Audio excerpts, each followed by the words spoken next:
FM college छात्री मृत्यु मामला पर से बालेश्वर आसी आउ एक अभियोग भोगराई ग्राम्य उच्च शिक्षा प्रतिष्ठान जड़े युक्त दुई छात्री मृत्यु मामला पुणी सामना को आसी कॉलेज अध्यापक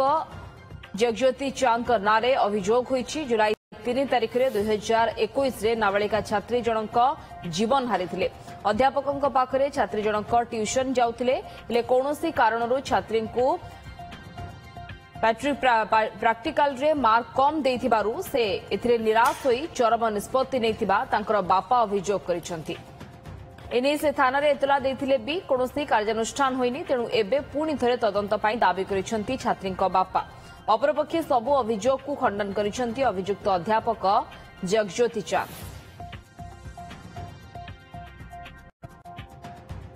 घटना मो झील से फासी जगज्योति चांद आरएचएस कॉलेज रे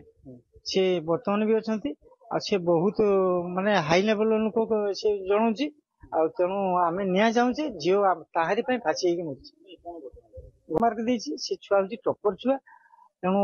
20 रु सब झील को 20 रु 20 मार्क दे मो झी को सी टपर छुआ 11 मार्क दे सी देले माने कहले मु भाया लुक तू मो फर जो रही तो जा ना मुझे मो जीवन भरी मर्डर कर तेणु तो ते मु ब्लाकमेलिंग करुच्ची तेणु तू गुंडा ठेकी तो मर्डर कर से मो ना जो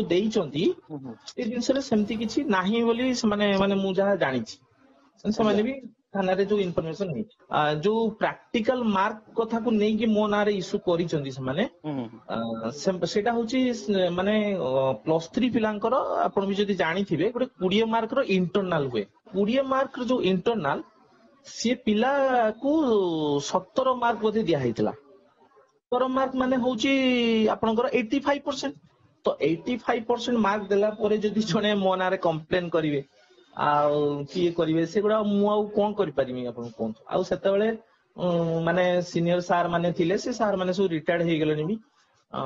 तेनु सी जिंस रे मु आ कोन करि परिमी।